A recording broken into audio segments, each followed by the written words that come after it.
Tonight's debate: can meat from a lab save the world? Picture two futures, one with sprawling green ranches and another with gleaming city bioreactors. On one side of the fence, Nova defends family farms and heritage. On the other side, Kai champions a techie solution. Imagine biting into a burger that uses 90% less land and water, but also question the price. Some studies warn cultured beef today may emit 4 to 25 times more CO2 than a cow's steak. Which future will we choose? So, are we trading cow pies for carbon clouds? Well, Nova, we could see fields freed up as lab burgers rise. Yet right now, a single cultured burger might pack 25 times more greenhouse gas, like your carbon cloud.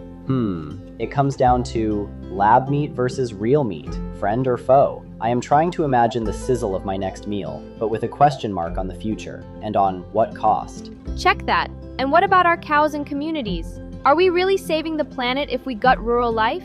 Is this the soundtrack of our salvation? Lab-grown meat could be antibiotic-free and animal-friendly, saving thousands of lives.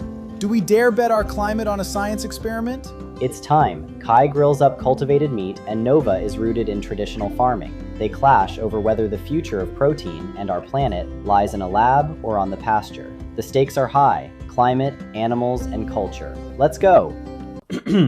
Welcome to episode 14 of the Dystopian Provocation. Tonight's resolution pits lab-grown meat against traditional farming. On the affirmative, Kai will argue for cultivated meat. On the opposition, Nova defends our heritage farms. The stakes couldn't be higher, from greenhouse gases and land use to animal suffering and cultural identity. Let's get started. Think of your next burger. Under the hood of that lab-grown patty lies a fierce debate. Some life cycle analyses show cultured beef today can emit 4 to 25 times more CO2 per kilogram than a real cow's steak, mainly because cell culture is energy intensive. But picture the future. With renewable power and smarter bioreactors, cultivated meat's carbon footprint could shrink by 80 to 90% compared to beef, and use nearly 90% less land and water. Plus, it could spare animals from factory farm cruelty, no slaughter, no cramped cages, and eliminate antibiotics and hormones in our food. Cultured meat is already winning support. Religious authorities in 2023 even ruled certain lab-grown chicken can be halal or kosher, literally opening doors for billions who demand clean food. In short, this technology promises high-tech sustainability, if only we power it cleanly. Kai paints a futuristic picture, but let's stay grounded. Real farmers already feed the world today, and they live in communities tied to the land. In the US, 86% of all farms are small family farms, yet they produce only 17% of the value. Without support, these farmers struggle.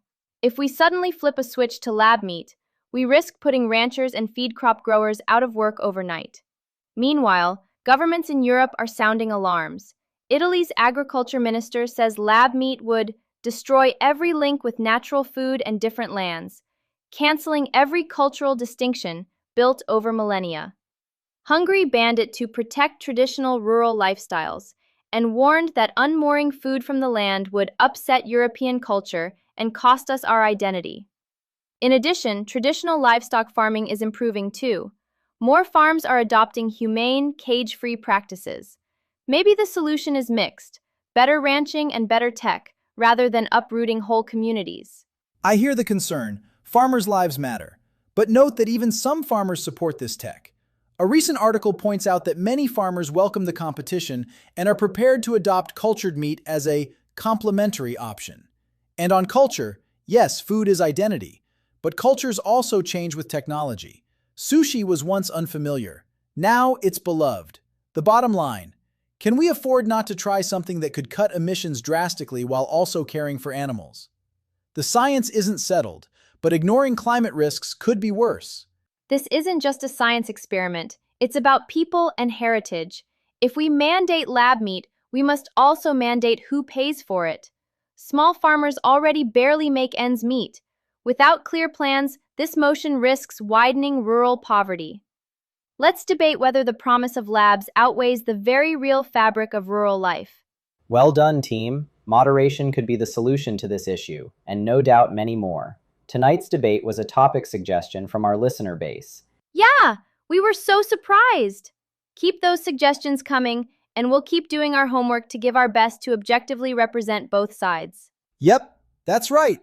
Sometimes I find myself on the wrong side of the fence, but that is what makes debate so enlightening, changing our perspectives with the larger picture. To recap, tonight's motion falls into a policy debate. Cultivated meat is often pitched as a climate and cruelty-friendly alternative to conventional meat.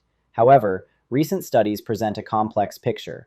Under current methods, life cycle analyses find cultured beef can generate much higher greenhouse gas emissions than beef, up to 4 to 25 times more CO2e per kilogram, primarily due to energy-intensive cell culture processes using pharmaceutical-grade media. By contrast, optimistic future scenarios, using food-grade inputs and renewable energy, could yield carbon footprints 80 to 90% lower than beef. Virtually all analyses agree cultivated meat would require far less land and water, up to 90% less land per kilogram of beef, since no pasture or feed crops are needed. Cultivated meat's energy footprint is a key uncertainty.